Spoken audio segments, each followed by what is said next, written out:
Halo, apa kabar? Jadi aku baru aja nonton sebuah film nih. Filmnya itu udah rilis nggak lumayan sih, udah lama banget. Udah rilis hampir 2 dekade kayaknya. Rilis tahun 2005, ya, jadi hampir 2 dekade. Film ini tuh adalah tipe film yang kalau misalnya kita lihat dari segi penceritaannya doang, itu kita pasti merasa kalau sepertinya ini adalah film dengan genre action thriller gitu. Karena memang terlihat seperti itu.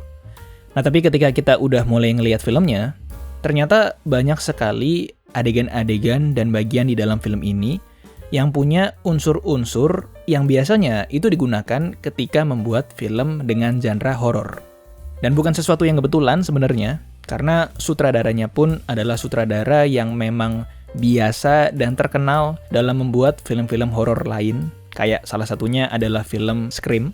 Dan mungkin kamu langsung tahu siapa yang aku maksud ya. Namanya adalah Wes Craven, dan judul film ini adalah Red Eye. Film ini, menurutku punya cerita yang, dan aku rasa kamu akan setuju, punya cerita yang sederhana banget.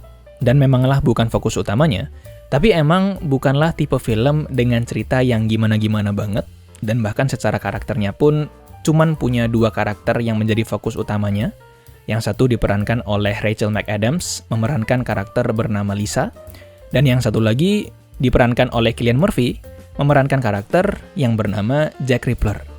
Ini intinya adalah 2 karakter utama yang bertemu di sebuah bandara.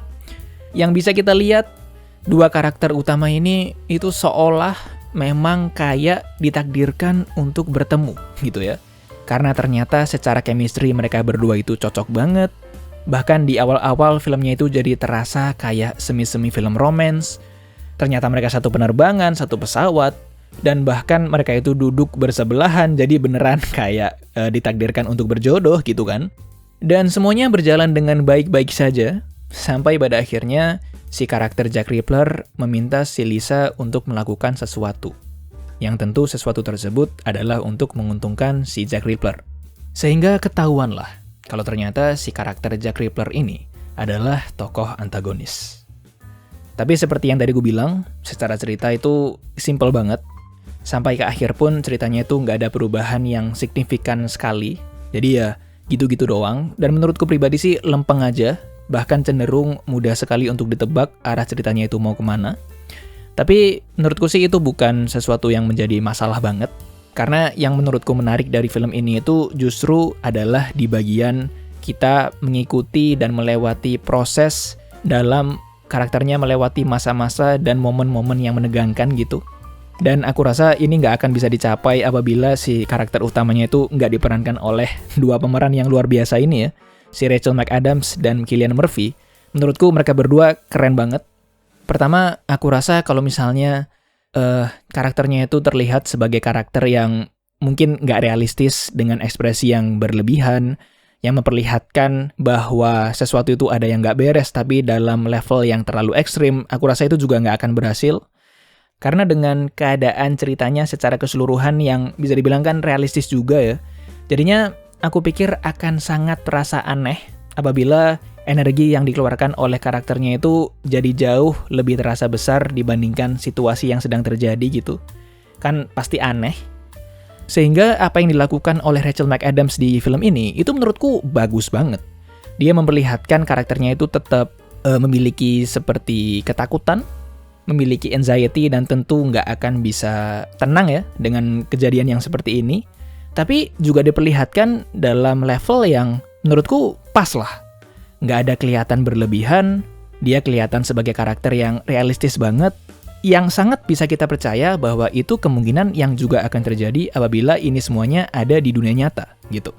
Ditambah lagi dengan Cillian Murphy sebagai karakter yang kita bisa merasakan psikopatnya, tapi di momen yang lain ketika dibutuhkan kita juga bisa merasakan kehangatan dari apa yang dia lakukan, dari gerak-geriknya. Dan kayak nggak ada intensi kalau dia itu jahat aja gitu. Kayak terasa baik aja. Ditambah lagi untungnya juga menjadi karakter yang tipe antagonisnya itu antagonis yang nggak bodoh ya. Bahkan pinter. Cenderung selalu bisa menguasai keadaan dan bahkan selalu bisa menghalangi usaha-usaha karakter Lisa supaya bisa kabur. Tapi ya, intinya kalau ngomongin acting sih, menurutku bagus banget lah mereka berdua. Nah, tapi di samping masalah acting dan masalah karakter-karakternya, unsur-unsur horor yang diberikan oleh sutradara Wes Craven, aku rasa berhasil banget di film ini. Dengan cerita yang cenderung realistis, walaupun ya ada sedikit bagian yang membuat kita harus menerima dalam tanda kutip kekonyolan yang terjadi di filmnya, tapi ya nggak banyak. Kemudian ditambah dengan unsur-unsur horor dari Wes Craven, aku rasa semakin berhasil mengamplify ketegangannya. Jadi secara keseluruhan seru banget, terutama di bagian 30 menit terakhir filmnya, sekitaran segitu. Itu semakin banyak adegan yang berhasil bikin deg-degan, bahkan cenderung lebih ke film horor ya, kalau boleh jujur. Tapi aku sih suka-suka aja. Dan bahkan juga berhasil bikin kita itu cemas terhadap keselamatan karakter utamanya. Jadi lumayan lah, bikin kita agak peduli sama karakternya. Karena salah satu keluhanku untuk film ini adalah kita sebagai penonton itu nggak punya kedekatan secara emosional. Dan nggak ada alasannya juga. Semua hal yang terjadi di film ini, motivasi-motivasi karakternya pun itu semua berdasarkan masalah pribadi, benar-benar masalah personal. Jadi kita itu nggak punya alasan sama sekali untuk peduli sama mereka. Tapi ya secara keseluruhan aku sih suka ya sama filmnya. Tentu bukan film yang aku anggap bagus banget, yang sempurna gitu ya. Karena aku juga punya keluhan di beberapa aspek di filmnya. Walaupun ya nggak terlalu mengganggu juga sebenarnya. Tapi intinya sih aku tetap rekomen banget untuk kamu nonton film ini. Mungkin terutama buat kamu yang pingin nonton film horor tapi nggak suka sama aspek hantu dan aspek spiritualnya gitu ya. Jadi silakan tonton, dan pasti kamu akan punya pendapat sendiri. Terima kasih banyak, dan sampai jumpa.